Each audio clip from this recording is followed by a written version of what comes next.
Hi, I'm Rebecca Keegan, film writer at the LA Times. And I'm Glenn Whipp, awards columnist with the Times. It's been a really busy week for us in awards season.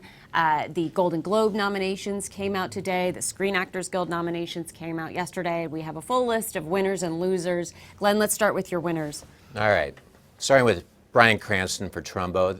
Bryan Cranston really not mentioned much leading up to the SAG and Globes this week as a big contender for Best Actor, but he scored nominations for both groups, which puts him, I think, very firmly in the race for lead actor because it's not that strong of a field this year. Right, yeah, and that's a movie that a lot of people responded to. It has to do with Hollywood itself. It has to do with Hollywood itself, and there's a whole, like, you know, what to do in a climate of fear, too, that I think maybe resonates right now as well. Speaking of climate of fear, Mad Max Fury Road, another movie that's been scoring a lot with critics groups. The Globes went crazy for it today. George Miller nominated for Best Director. And I'm kind of hoping that the Academy it might prod them to at least consider this kind of crazy, over-the-top, beautifully shot, beautifully crafted movie that came out in the summer. Not your typical Academy Best Picture movie, but it should be. Yeah, points for sci-fi and for coming out earlier in the year, which is unusual. Right. And the third movie that I think came out ahead this week, Carol, which has been, again, scoring really big with critics groups and with the Globes today, led the nominations with 5.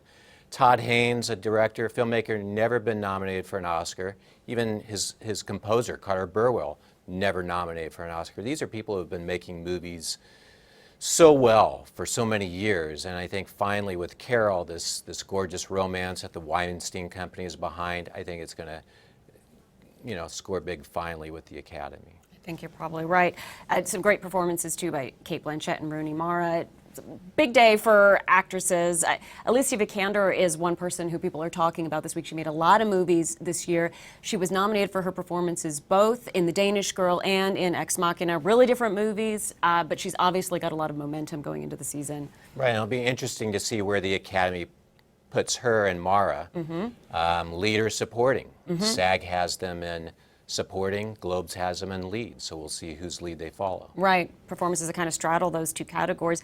Also a really good week for independent distributors. A24, the teeny tiny company that released Room, got a lot of buzz. Open Road, their movie Spotlight seems to be a front runner if there is one at all going into the season. Netflix's Beast of No Nation collected a lot of nominations this week. This is Netflix's first theatrical feature, so kind of different players. And finally, a movie, The Big Short, which isn't out yet and seems to be the only December release that really caught on with awards voters. Right. And I think one reason it did, especially with SAG, is that Paramount really made the effort to get the DVD screeners in the hands of SAG voters, mailed them out the day of its AFI premiere, which kind of goes into what I wonder about SAGs now and what kind of turning me off about SAG Awards is that they have such an early deadline that it seems to, unless you start the factory printing on these DVDs, get them in the hands of voters, you don't have much of a chance to score a SAG Award nomination, which doesn't seem to be too fair. Right, requires a lot of planning and resources by the people distributing the film. The other we won't call them losers, the less fortunate aspects of this week. Bridge of Spies, little love so far, just for Mark Rylance.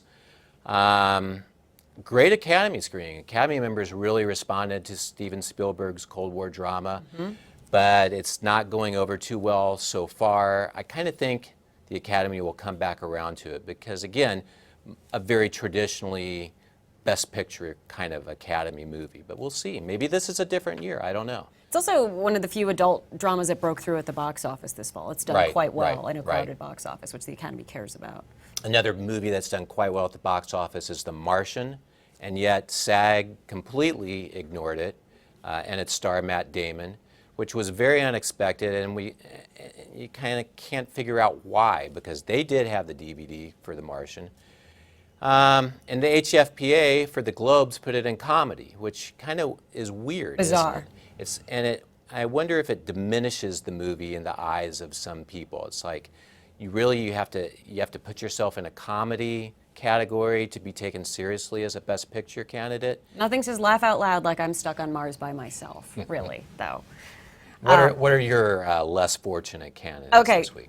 Guys with playing supporting roles in big ensemble films are canceling each other out this award season. There's a huge cast in Spotlight. You see people like Michael Keaton and Mark Ruffalo who seem to be competing, and therefore nobody gets nominated. Similar with The Hateful Eight. Also, Steve Jobs, a lot of the supporting actors just kind of out of the nominations completely.